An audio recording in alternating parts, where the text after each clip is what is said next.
So hello hello guys, hope आप सभी लोग अच्छे होंगे। तो आज हम बात करेंगे प्लाज्मा नॉन इवेल्युएटेड। तो ये प्लाज्मा नॉन इवेल्युएटेड का आप स्क्रीन शॉट ले लो पहले। होप आप स्क्रीन शॉट ले चुके होंगे। अब बोस इंस्टेंट कॉन्सेंट्रेट का आप ये भी नॉन इवेल्युएटिव है, इसका भी आप पहले स्क्रीन शॉट ले लो। होप आप ले लिए होंगे, तो जल्दी से ले लो। वो पीछे से जो आवाज़ आ रही होगी उसे इग्नोर करना। अब बात करते हैं माइक्रोस्कोपिक एक्सप्लेनेशन ऑफ सॉलिड्स। तो सॉलिड्स का माइक्रोस्कोपिक एक्सप्लेनेशन, वो जो दोनों ऊपर टॉपिक हैं उसे हम नेक्स्ट वीडियो में डिस्कस करेंगे बहुत डीपली। सो अभी हम इसका इधर देखते हैं। अभी microscopic explanation for properties of solid. So चलते हैं पहले। So solid have definite shape and definite volume because the particles are locked into the place. जो सॉलिड है उसका डेफिनेट शेप होता है। जैसे कि आपके घर पे एक बोतल होगा या कुछ होगा, तो उसे आप चाहे किसी भी जगह पे रखते हो तो एक शेप ले लेता है। ठीक है, वो कोई एक जगह ले लेता है। जैसे ये है, तो यहाँ पे आपने ये बुक ही आपने पुट कर दी। ठीक है, यहाँ पर आपने बुक पुट कर दी है। ये टेबल है, इसके ऊपर आपने बुक पुट कर दी। तो अब ये इतना एरिया ले रहा है ना, इतना एरिया ले रहा है, ये इतना एरिया ले रहा है। जो भी हो, ये 3 मीटर हो, जितने भी मीटर हो, तो ये एरिया ले रहा है। ये एरिया ले रहा है ना, तो बस यही है आपका सॉलिड। और इसके जो मैटर होते हैं वो क्लोजली पैक होते हैं, ये आपने पढ़ चुके हैं पहले पार्ट में। सो solid do not flow easily because the particles can not move और स्लाइड। अब देखो, जो सॉलिड होता है, जैसे कि मान लो आपके घर में चेयर हो, तो क्या वो बह जाता है? कभी नहीं बहेगा। जो यहाँ पर उसे आप रख दोगे वो वहीं पे रहेगा। क्यों? क्योंकि जो उसके मैटर्स होते हैं, मॉलिक्यूल्स होते हैं, वो क्लोजली पैक होते हैं। ये तो मैं बता ही रहा हूँ आपको। तो उसे कहीं हिलने नहीं देते हैं, जाने नहीं देते हैं। तो उसके लिए इसका डेफिनेट शेप होता है, डेफिनेट साइज होता है। ठीक है, अब देखो थर्ड लाइन क्या कर रहा है। Solids are not easily compressible because they have little free space between particles. अब बात कर लेते हैं इसका। बिल्कुल सही बात है। ये जो सॉलिड होता है उसे हम किसी जगह पे कॉम्प्रेस नहीं कर सकते हैं, क्योंकि उसके बीच में एक लिटिल बिट स्पेस होती है। ठीक है, उसे हम कहीं स्टोर नहीं कर सकते हैं। अब पढ़ लेते हैं microscopic explanation properties of liquid. So ये क्या होता है? So liquid are not easily compressible and have a definite volume because there is little free space between particles. तो जो लिक्विड होते हैं वो ज़्यादा इजली कॉम्प्रेसिबल भी नहीं होते हैं, क्योंकि उनकी डेफिनेट वॉल्यूम होती है एंड उनके भी बीच में लिटिल फ्री स्पेस होता है। अब देखो, ये बोतल है। ठीक है, ये 100 ml की मान लो बोतल है। अब उतनी अच्छी ड्राइंग नहीं है, तभी बनाता हूँ, रुको। ये एक बोतल हुई। ठीक है, ये 100 ml की है, 100 ml की है ये। अब इसमें आप वाटर कितना स्टोर कर सकते हो? सिर्फ 100 ml। इसके अंदर वाटर आप 100 ml ही तो स्टोर कर सकते हो।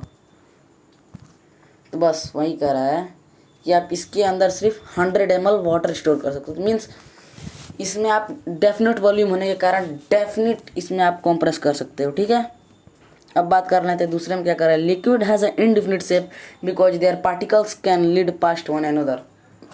अब देखो, लिक्विड के बीच में बहुत सारे गैप्स होते हैं। तो गैप की वजह से क्या होता है, वो इधर से उधर मूव करने लगते हैं particles.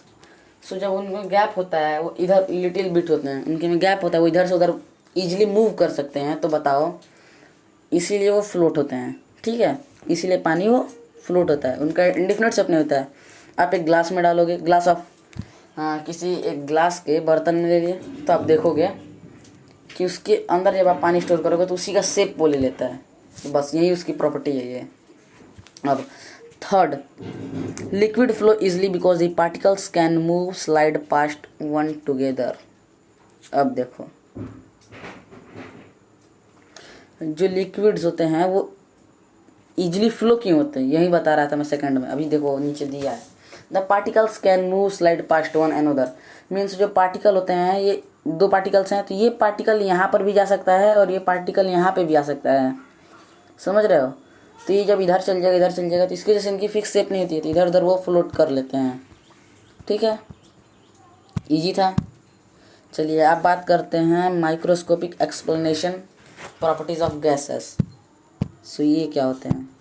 So gases are easily compressible because they have a great deal of free space between particles।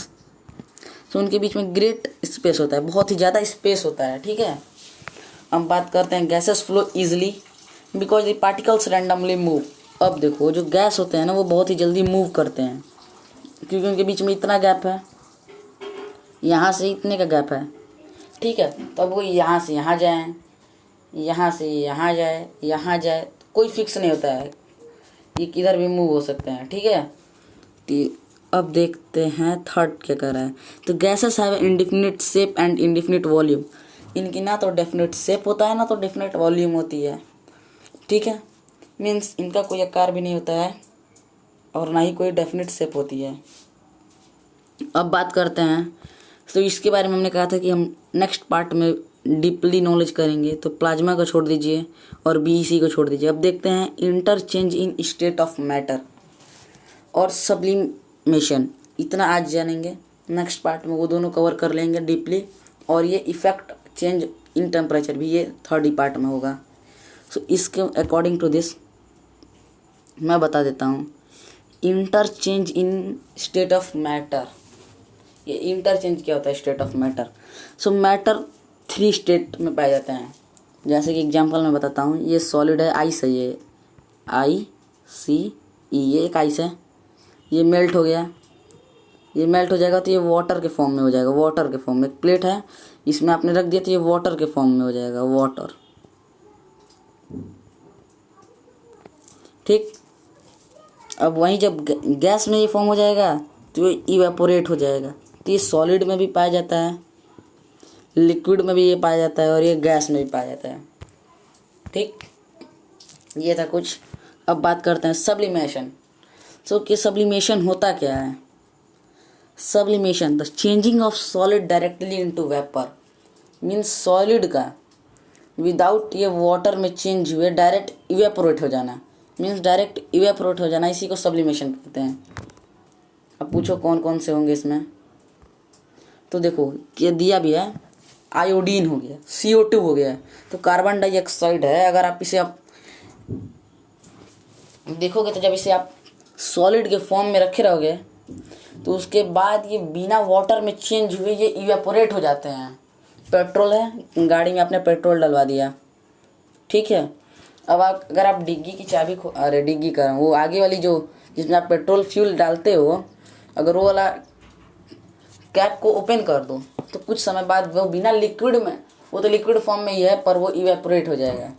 तो लिक्विड फॉर्म में नहीं, ये पेट्रोल नहीं होगा। तब इसमें आयोडीन होगा, कार्बन डाइऑक्साइड होगा, ठीक है, अमोनियम क्लोराइड होगा। ये सब क्या होते हैं सॉलिड फॉर्म में होते हैं, बिना लिक्विड में चेंज हुए क्या हो जाते हैं, इवेपोरेट हो जाते हैं। सो आज के लिए इतना ही, होप आपको समझ में आया होगा। So bye bye, tata, take care, पढ़ते रहिए। सो जाते जाते एक बात कहूँगा, वीडियो को लाइक शेयर सब्सक्राइब करना मत भूलना यार, बहुत मेहनत से वीडियो बनाते हैं।